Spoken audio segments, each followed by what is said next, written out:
की सुरक्षा भी उन्होंने दांव पे लगा दी है, ताक पे रख दी है। और हरियाणा में महिलाओं के खिलाफ अपराध और जनरल अपराध में बहुत तेजी से बहुत ज्यादा वृद्धि हुई है। इसलिए हरियाणा के लोगों को, हरियाणा की बहन बेटियों की रक्षा को लेकर के आम आदमी चिंतित है। उसी चिंता को जाहिर करने के लिए आज हम आपके समक्ष यहां पर आए हैं। कोई और आपके सवाल हैं तो आप पूछ सकते हैं।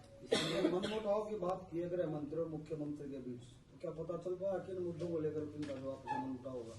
देखिए, ये तो मैं नहीं कह सकता कि इन दोनों को एक दूसरे की शक्ल पसंद नहीं है, कि काम पसंद नहीं है, कि पॉलिटिकल राइवलरी है, लेकिन इतना स्पष्ट है कि शुरुआत से ये चला आ रहा है। पहले सीआईडी को लेकर टकराव हुआ दोनों के बीच में, और फिर तय हुआ कि सीआईडी गृह मंत्रालय को रिपोर्ट नहीं करेगी, मुख्यमंत्री कार्यालय को रिपोर्ट करेगी। फिर हमने नूह हिंसा में देखा, उसी सीआईडी का बड़ा रोल था। सीआईडी ने पहले से इंफॉर्मेशन दे दी थी कि ऐसी हिंसा हो सकती है, लेकिन वो इंफॉर्मेशन पुलिस तक पहुंची नहीं, गृह विभाग तक पहुंची नहीं। इससे पता चला कि दोनों के बीच में टकराव है। अब स्वास्थ्य विभाग को लेकर पता चल रहा है कि काफी समय से टकराव चल रहा है। कुछ बातें अनिल विज जी की कह रहे हैं कि मेरी मानो, सरकार तब चलने दूंगा। अनिल विज जी इस तरह की बातें कह रहे हैं, तो वो टकराव देखने को मिल रहा है। और जिस तरीके से गृह मंत्री के आदेश के बाद भी पुलिस विभाग के द्वारा उसका पालन नहीं किया जाना, वो अपने आप में बताता है कि कहीं ना कहीं ऊपर से शय मिल रही है अधिकारियों को कि ये गृह मंत्री को बाईपास कीजिए। तो या तो उनको गृह मंत्री से हटा दीजिए, आप अपनी पसंद का गृह मंत्री बना लीजिए। प्रदेश के लोगों को आपके आपसी मनमुटाव, टकराव की वजह से प्रदेश के लोगों को क्यों भुगतना पड़े, इसका सवाल भारतीय जनता पार्टी को इस सवाल का जवाब देना चाहिए और इस व्यवस्था को दुरुस्त करना चाहिए। क्योंकि इस वक्त चाइनीज निमोनिया का भी खतरा मंडरा रहा है पूरे देश पर, प्रदेश पर। हमको अलर्ट रहने की, पहले से तैयारी करके रखने की जरूरत है। ऐसी स्थिति में स्वास्थ्य विभाग का काम न करना, एक तरीके से पैरालाइज हो जाना, वो बहुत खतरनाक है।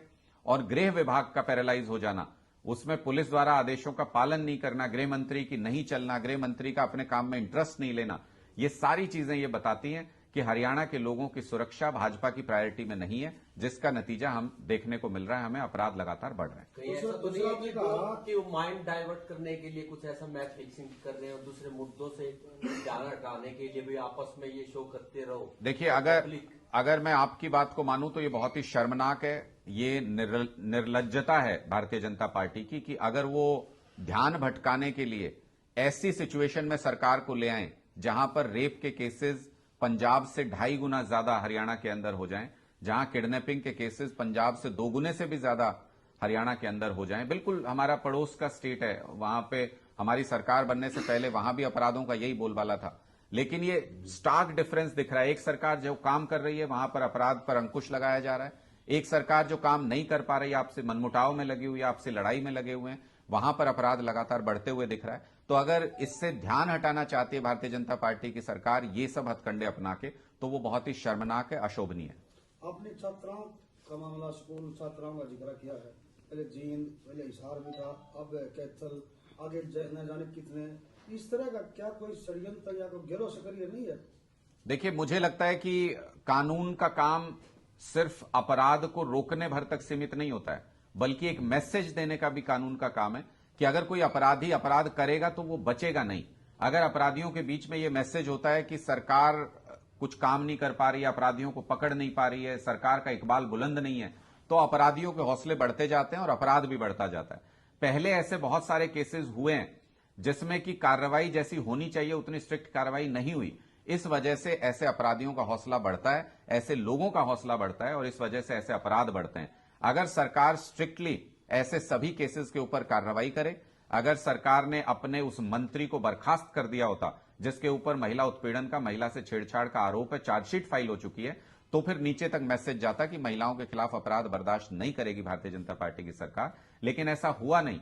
आपने एक ऐसे मंत्री को सिर पे बिठा रखा है पूरे हरियाणा के, जिसके ऊपर हरियाणा की बेटी से छेड़छाड़ का मामला है, तो फिर बाकी सबको तो मैसेज है ही कि सब अपने दोस्तों को, रिश्तेदारों को बचा लेंगे। भारतीय जनता पार्टी की सरकार में महिला का अपमान करने वाले व्यक्ति को बचा लिया जाएगा। अगर ये मैसेज है तो फिर अपराधियों के हौसले बुलंद होना लाजमी है।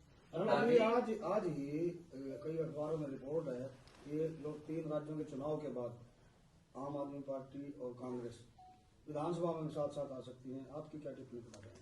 देखिए, हरियाणा में आम आदमी पार्टी, हम कई बार पहले भी कह चुके हैं, विधानसभा चुनाव पूरी ताकत से अपने दम पर लड़ेगी, 90 के 90 सीटों पर लड़ेगी। किसी तरीके के गठबंधन का कोई सवाल ही पैदा नहीं होता। ये जो 5 राज्यों के चुनाव का नतीजा आया, खासकर 3 राज्य जो उत्तर भारत में आते हैं, इनका जो नतीजा आया उससे स्पष्ट तौर पे ये बात समझ में आती है कि कांग्रेस के बस की बात नहीं है अब भारतीय जनता पार्टी से मुकाबला करना। कांग्रेस संगठन के तौर पे, कांग्रेस नेतृत्व के तौर पे और पार्टी के तौर पे पूरी तरह से फेल साबित हुई है, जहां उसे भारतीय जनता पार्टी से सीधा टकराने को मिलता है। आप देखिए, सबने ओपन स्पेस दे दिया। जितने भी एलआई पार्टनर थे, जितने भी इंडिया गठबंधन के साथी थे, सबने अपना हाथ नीचे कर लिया, अपने एफर्ट्स कम कर लिए कि कांग्रेस और बीजेपी की सीधी लड़ाई होने दीजिए तीनों प्रदेशों में। उस सीधी लड़ाई में भी कांग्रेस पार्टी भारतीय जनता पार्टी को नहीं हरा पाई। तो इसका मतलब ये अक्षम है, ये कर नहीं सकते। आज पूरे हरियाणा में ये मैसेज है कि कांग्रेस के बस की बात नहीं है, नया विकल्प ढूंढो। इस चुनाव के बाद समीकरण भी उत्तर भारत में काफी हद तक बदल गए हैं। उत्तर भारत में अब आम आदमी पार्टी बीजेपी के समक्ष सबसे बड़ी विपक्षी पार्टियों में से एक है। हमारी 2 राज्यों में सरकार है और कांग्रेस की सिर्फ हिमाचल प्रदेश में 1 राज्य में सरकार है।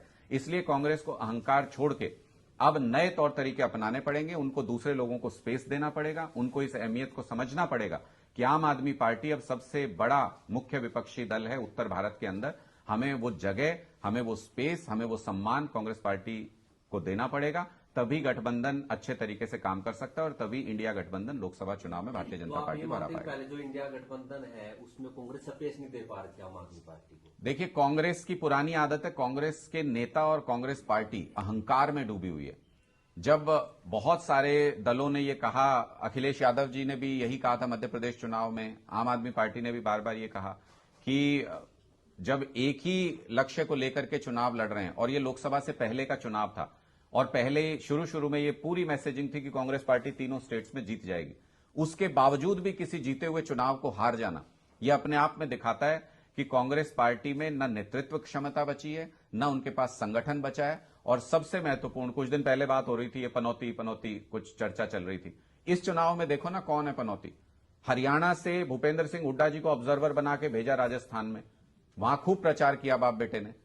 हरियाणा से सुरजेवाला जी को प्रभारी बना के भेजा मध्य प्रदेश में। हरियाणा से कुमारी शैलजा जी को प्रभारी बना के भेजा छत्तीसगढ़ में। हरियाणा के 3 कांग्रेस के नेता 3 प्रदेशों में गए, तीनों में लुटिया डुबो के आ गए कांग्रेस पार्टी की। राजस्थान में जहां हुड्डा जी और दीपेंद्र जी गए वहां तो मैं बताता हूं, तो मैं आपको ये कहना चाह रहा हूं, 3 जगह 3 लोग गए और क्या सिखा के आए वहां ये तीनों नेता। जो हरियाणा में करते हैं वही सिखा के आए। हुड्डा साहब राजस्थान में गुटबाजी करो, सुरजेवाला जी मध्य प्रदेश में गुटबाजी करो और शैलजा जी छत्तीसगढ़ में गुटबाजी करो। उस गुटबाजी ने कांग्रेस का सत्यानाश कर दिया तीनों प्रदेश के अंदर। जो ये अब मैसेज देने की कोशिश कर रहे हैं हुड्डा साहब की, मैं फलानी सीट पे गया था, वहां पे जीत गए, हम कैंडिडेट जीत गया वहां पे, तो सरकार बनवाने नहीं गए थे ना, मतलब किसी एक गुट के कुछ लोगों को समर्थन करने के लिए गए थे ना। इसका मतलब इसी गुटबाजी की वजह से कांग्रेस पार्टी तीनों प्रदेशों में खत्म हो गई। वही गुटबाजी की दवाई लेके अब तीनों लोग हरियाणा के अंदर आ गए हैं। ये आपस में गुटबाजी करके हरियाणा में भी कांग्रेस को खत्म कर देंगे पूरी तरह से।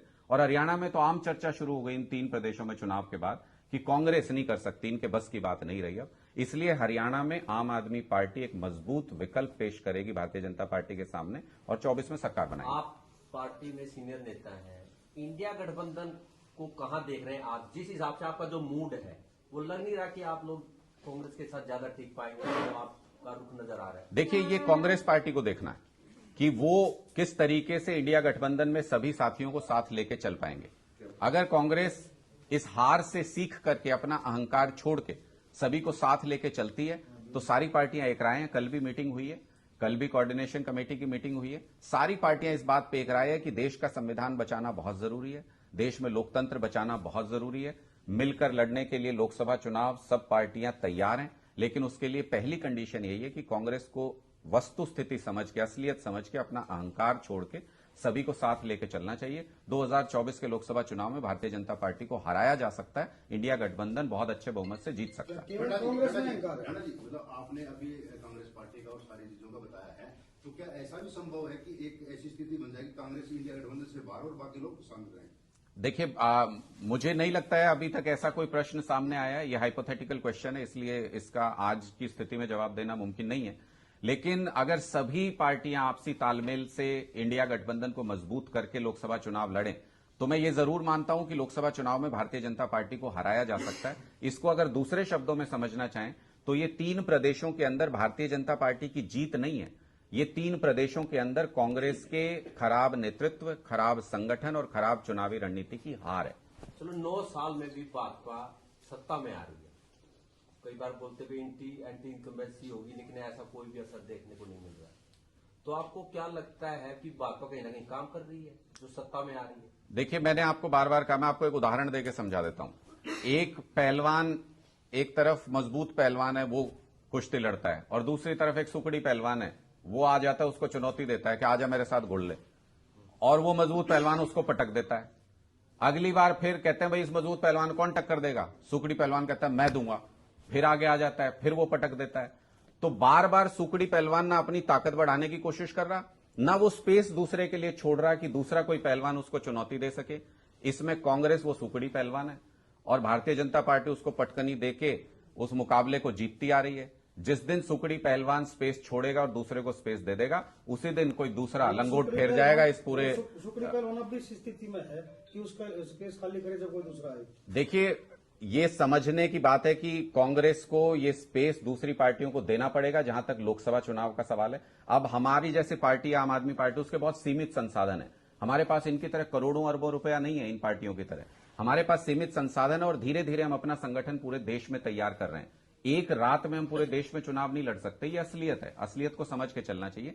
इसलिए कांग्रेस जहां स्थानीय दलों के साथ मिलकर चुनाव लड़ेगी, वहां पर अगर ये पूरे गठबंधन को सुचारू रूप से चलाएंगे तो भारतीय जनता पार्टी को निश्चित तौर पर हराया जा सकता है, इसमें कोई संदेह नहीं है। लोग भाजपा से नाराज हैं लेकिन कांग्रेस से भी खुश नहीं है। मतलब आम आदमी पार्टी कांग्रेस के साथ जाने के लिए तैयार है, लेकिन शर्तें आपकी चाहिए। कांग्रेस को सभी स्थानीय दलों के साथ आना पड़ेगा। अगर कांग्रेस बैठ के ये इंतजार करती रहेगी कि कोई उनके साथ आएगा तो गठबंधन नहीं चलेगा। अगर कांग्रेस सबको साथ लेके चलने में विश्वास करेगी, सबको साथ लेके ताकत बढ़ाएगी, तो इंडिया गठबंधन जुड़ेगा भी और जीतेगा भी। दादा जी, जो आप बता रहे हैं, छोटा सा मंत्र आपने सेकंडों में बता दिया।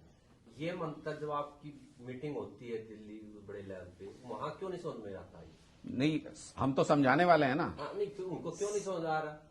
यही वजह है, यही कारण है जो आप पूछ रहे हैं कि 9 साल के बाद भी क्यों ऐसा हो रहा है कि कांग्रेस पार्टी हार गई इन चुनाव के अंदर। जब तक अपनी गलतियों से सीखेंगे नहीं, जब तक समझने की कोशिश नहीं करेंगे, तब तक चुनावी राजनीति में, तब तक लोगों का विश्वास जीतना मुश्किल है। जो व्यक्ति अपनी गलतियों से सीखता है, आम आदमी पार्टी भी सीखती है। हमने जहां जहां गलती की, हमने उनसे सीखा भी और मजबूत बन के उभरे भी उन सारी जगहों पर। आप हमारा इतिहास उठा के देख लीजिए। अगर आप अपनी गलती से सीखेंगे तो लोगों को लगता है कि अहंकार नहीं है इस व्यक्ति में, सीखने की लालसा है, वो आपके समर्थन में आते हैं। लेकिन अगर आप सीखने से इनकार कर देंगे तो वही होगा जो 3 प्रदेशों में कांग्रेस पार्टी के साथ हुआ।